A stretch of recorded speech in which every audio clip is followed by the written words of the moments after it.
in the dense rubber forests of southern Vietnam.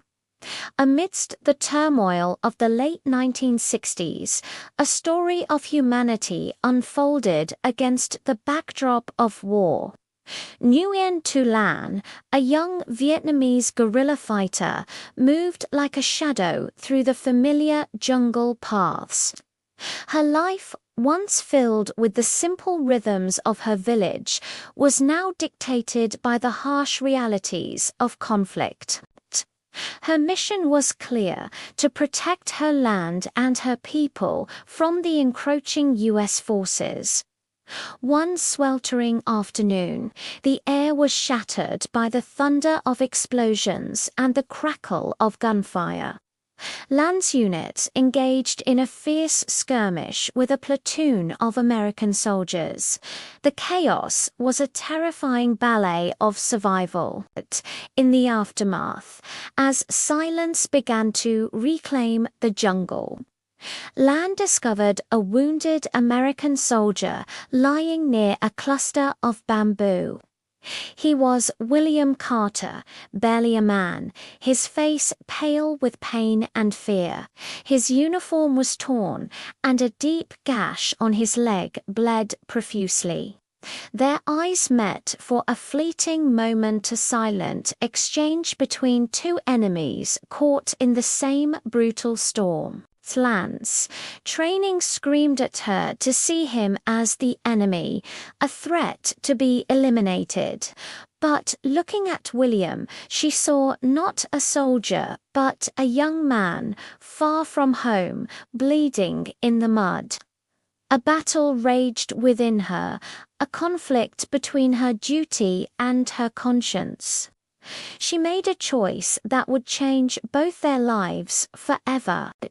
Under the cover of the dense foliage, she carefully moved William to a hidden underground shelter, a remnant of a bombed-out village. Inside the cramped, dark space, the air was thick with the smell of damp earth. Using the meager supplies she had, clean rags and herbal remedies passed down through generations, she tended to his wound.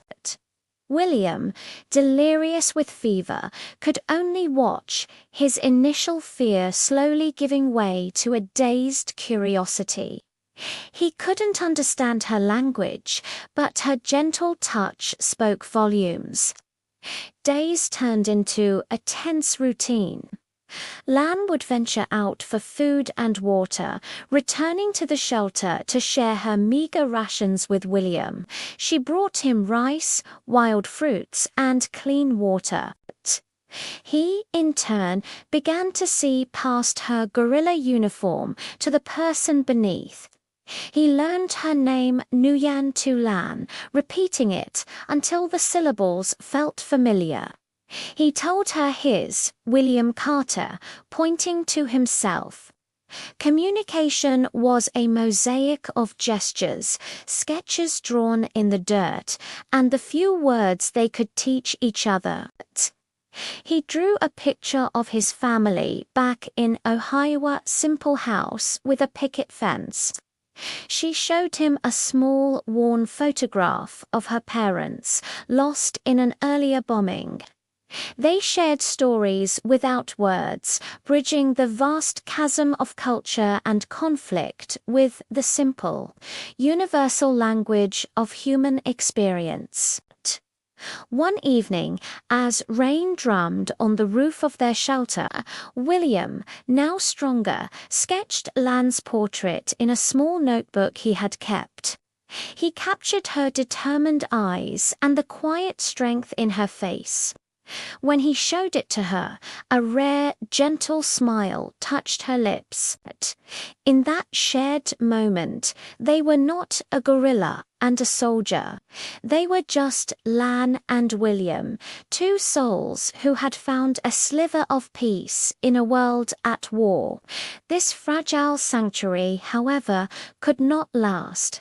The sounds of American patrols grew closer each day. Lan knew William had to return to his side. The decision was heavy with unspoken emotion. It was a risk for her, but it was the right thing to do. She guided him through the jungle at night, navigating treacherous paths until they were near an American encampment.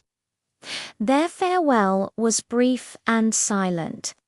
There were no promises, only a deep, mutual understanding in their final gaze. William hesitated, then handed her his notebook, the one with her portrait inside. It was the only thing he could give to thank her for his life. Lan watched until he disappeared into the darkness. Then she melted back into the jungle, her heart a mix of sorrow and relief. The war continued its relentless march, but for Lan, something had fundamentally shifted. The face of the enemy now had a name and a story. The act of compassion had left an indelible mark on her soul, a quiet testament to the humanity that war could not extinguish. Years passed, the war ended in 1975, and a new era of peace dawned over Vietnam. The once-scarred landscapes began to heal. Cities buzzed with life, markets overflowed with goods, and the laughter of children replaced the sounds of battle. Lan, now a woman in her late 20s, helped rebuild her community. She often found herself looking at the portrait William had drawn, a tangible reminder of the connection they had shared. It symbolized not just a memory, but a profound lesson about empathy's power to transcend even the deepest divides. Across the ocean, William Carter returned home a changed man. The physical wounds healed, but the memories of Vietnam and of Lan were etched into his mind. He became an advocate for peace and reconciliation, sharing his story not as a tale of combat, but as a testament to the compassion he received from an enemy. He never forgot the young woman who saved his life, the one who taught him that humanity can be found in the most unexpected of places. Their story, a small personal chapter in a massive historical conflict, was a powerful reminder that even in the darkest of times, the light of human kindness can shine through, proving that our shared humanity is a force stronger than any weapon, and that empathy is the truest path to peace. Thank you for watching.